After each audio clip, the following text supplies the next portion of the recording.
Assalamualaikum warahmatullahi wabarakatuh. Halo, saya Sela Apriana, angkatan 2018 dengan NIM akhir 02. Di sini saya sebagai moderator.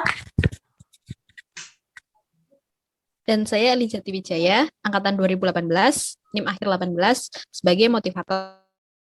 Video kali ini kita untuk menempuh ujian akhir semester mata kuliah keterampilan komunikasi publik kelas 8A.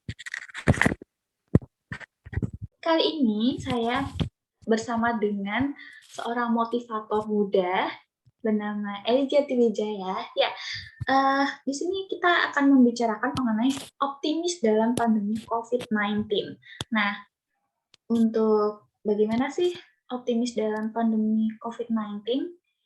Maka nanti akan dijelaskan oleh Kak Eli Jati Wijaya. Nah, sekarang saya akan membacakan kurikulum vitae dari Mbak Eli Jati Wijaya. Oke. Nama lengkapnya adalah Eli Jati Wijaya, tempat tanggal lahir Sukoharjo 2 Agustus tahun 2000, agama Islam, kemudian alamat asal Desa Jati, RT 2, RW 2, Jati, Gatak, Sukoharjo. Nomor telepon 085-702-699-589. Alamat email elidejati@gmail.com. Untuk pendidikan formalnya, yang pertama TK Jati pada tahun 2005 sampai 2006. Kemudian SD Negeri 2 Jati pada tahun 2006 sampai 2012. Kemudian SMP Negeri 1 Gata 2012 sampai 2015.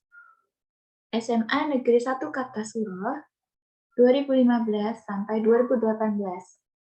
Kemudian Universitas Muhammadiyah Surakarta pada tahun 2018 hingga sekarang. Nah, Kak Jati Wijaya ini punya banyak sekali pengalaman organisasi. Kalau saya sebutkan mungkin tidak cukup waktunya. Maka saya sebutkan hingga yang Mbak Eli Jati Wijaya sampai sekarang tuh masih aktif ya di dalamnya, yaitu ada pembantu pembina Putri Dewan Ambalan SMA Negeri 1 Kartasura pada tahun 2018 hingga sekarang. Nah, kemudian ada anggota Wirausaha Muda Nusantara pada tahun 2018 sampai sekarang. Nah, anggota divisi sekretaris Desa Main Chapter Solo Raya pada tahun 2020 sampai sekarang. Nah, kita akan diskusi mengenai optimis dalam pandemi COVID-19 itu seperti apa. Ya, mungkin waktu dan tempat saya persilahkan untuk Bali Jatiwijaya. Oke, terima kasih ya. Mungkin pertama-tama Bali Jatiwijaya, bagaimana kondisi COVID-19 di Indonesia belakangan ini sih? ya menurut dari itu ya Satgas atau dari situasi COVID-19 di Indonesia di pertengahan bulan ini lebih tepatnya ya udah terdapat 2.700.000 sekian kasus yang ada di Indonesia. Nah, untuk itu rekornya kemarin itu sampai 56.000 kasus per harinya. Nah, pada tanggal 15 Juli itu ada 56.757 kasus per harinya. Nah, dengan adanya pandemi seperti ini mengakibatkan perubahan yang banyak. Nah, itu pemerintah membuat kebijakan ataupun peraturan di mana semua kegiatan yang harus dilakukan secara work of home.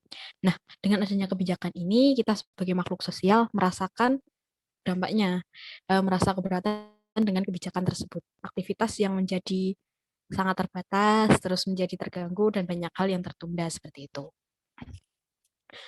Contohnya sesimpel aja kita ya sebagai mahasiswa, di mana kita sebelumnya tuh sebelum pandemi kita tuh kayak banyak kegiatan di kampus, seperti kita pembelajaran di kampus, terus kita aktivitas di kampus, ikut organisasi, dan banyak acara lain adanya kebijakan ini, di saat pandemi seperti ini, kita akhirnya melakukan semuanya di rumah. Kita jadi study at home, terus banyak kegiatan yang awal-awal pandemi waktu itu terbengkalai karena kita belum terbiasa dengan adanya kebijakan yang sekarang ya. Terus mahasiswa seperti kita kan merupakan makhluk sosial yang saling membutuhkan mutualisme satu sama lain ya. Mereka sering berdiskusi seperti ini gitu kan secara langsung biasanya di talk secara langsung dan sekarang terhambat karena adanya pandemi ini. Terus seharusnya adanya kebijakan ini membuat kita lebih sadar untuk apa gitu. Sadar akan pentingnya kebersihan, pentingnya kesehatan dan juga menyadarkan kita akan teknologi yang semakin maju, terus semakin teknologi itu semakin berkembang gitu. Yang dulu aktivitasnya kita secara tatap muka, secara langsung, kini beralih menggunakan platform. Nah, kebijakan ini diambil pemerintah untuk menangani pengurangan kasus yang ada di Indonesia seperti itu. Terus itu banyak kegiatan yang dialih daring. Salah satunya seperti ini diskusi. Terus ada studi banding. Studi banding itu yang mendekatkan dari yang jauh menjadi lebih dekat. Contohnya kalau dulu kalau studi banding untuk yang di Semarang dan kita di Solo, kita harus bertemu di salah satu tempatnya. Tapi sekarang yang di Semarang tetap stay di Semarang, yang di Solo tetap stay di Solo, dan kita bisa menggunakan platform misalnya pakai Zoom seperti ini ataupun pakai Google Meet gitu. Nah, ada ataupun seminar online kayak gitu. Dan dengan kemajuan ini semakin mendekatkan kita gitu. Nah, kemudian menurut Mbak Jatiwijaya itu pada pelaksanaan PPKM, kita kan baru ada PPKM nih ya. Gimana sih cara masyarakat Indonesia tetap mengembangkan kreativitasnya dengan baik walaupun kita tetap di rumah gitu? Gimana, Mbak? Ya, saya mengambil salah satu kutipan dari Mrs. Mary Riana ya, yang beliau tuh mengungkapkan bahwa di saat kita tidak bisa mengubah kondisi atau situasi saat ini seperti COVID seperti ini, disitulah kita ditantang untuk mengubah diri kita sendiri gitu. Nah, di PPKM seperti ini kan kita banyak kegiatan di rumah, kita lebih apa ya, lebih mencoba mengenal diri sendiri ya, terus mengembangkan passion kita gitu. Nah, untuk saat ini tuh mungkin banyak sih contohnya ya mahasiswa-mahasiswa yang ataupun ibu rumah tangga itu yang memiliki bisnis rumahan. Itu kan salah satu yang mengembangkan kreativitas kita ya. Itu kayak mereka menjual makanan. Nah, mereka tuh menjualnya lewat apa ya media sosial, bisa lewat IG ataupun WhatsApp group ataupun lewat dari teman ke teman kayak gitu. Itu pun selain menambah kreativitas juga menambah penghasilan gitu. Yang awalnya dulu kita cuma anak organisasi, tapi sekarang kita menjadi pembisnis gitu. Nah, dari situ menjadikan kita kegiatan di rumah aja tuh semakin bermanfaat gitu. Ataupun ada lagi kayak kita yang dulunya tuh sebenarnya punya apa ya bakat di desain grafis, cuman karena dulu nggak terlalu dikembangkan. Dengan adanya PPKM ini kita bisa mengembangkan seperti melihat apa ya tutorial di YouTube kayak gitu ataupun mengikuti seminar online seperti itu. Wah, kutipannya sangat menarik sekali. Nah, untuk kemudian jika Mbak Jatiwijaya ingin menyampaikan kritik serta saran yang dapat disampaikan oleh pemerintah mengenai mana yang harus diterapkan dan yang tidak diterapkan dalam penanganan COVID-19, hal apa saja yang akan Anda sampaikan? Karena kita selama ini melihat ya, bagaimana peran pemerintah dalam menangani COVID-19 di negara ini gitu. Menurut Mbak Eli tuh apakah pemerintah tuh sudah cukup apa ya baik dalam menangani COVID-19 ini atau belum gitu?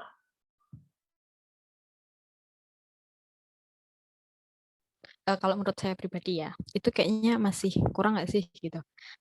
Dimana kayak di awal bulan Juli ini aja lah kita lihat gitu. Masih banyak orang yang kekurangan akan penanganan COVID itu sendiri bagi mereka yang terjangkit gitu pertama. Yang kedua itu bisa dilihat ketika banyak dari mereka yang terjangkit ternyata membutuhkan oksigen gitu. Tapi di pasaran oksigen itu semakin langka.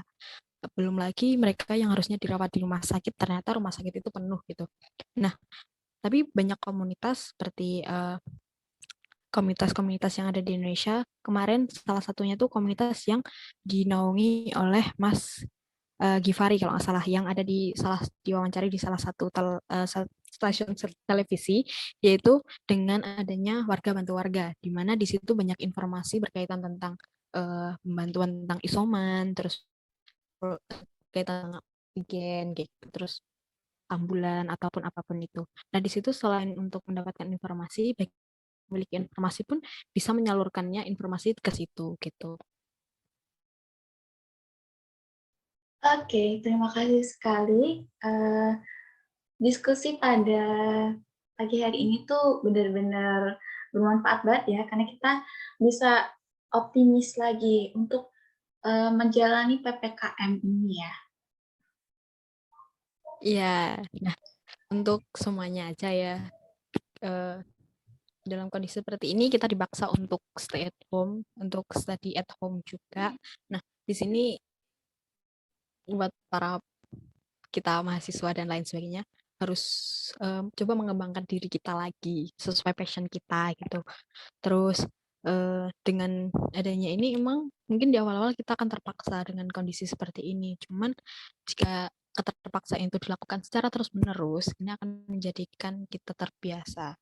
Dan pastinya dari terbiasa itu kita akan menjadi semakin lebih maju lagi gitu. Oke, terima kasih Mbak Eli atas penjelasannya. Nah, di sini saya akan menarik benang merahnya dari apa yang telah kita diskusikan tadi. Nah, di saat di rumah aja banyak hal yang bisa dikembangkan, di mana kita tuh memiliki bakat yang terpendam. Jadi kita harus menguliknya, harus mengenali diri sendiri terlebih dahulu, misalnya menulis buku atau desain grafis tadi. Nah, semua hal yang awalnya terpaksa jika dilakukan secara terus-menerus akan menjadi terbiasa, paksa biasa dan terbiasa. Terima kasih atas materi pada hari ini, Mbak Eli. Terima kasih kembali atas kesempatannya. Oke, sekian dari kami. Wassalamualaikum warahmatullahi wabarakatuh. Waalaikumsalam warahmatullahi wabarakatuh.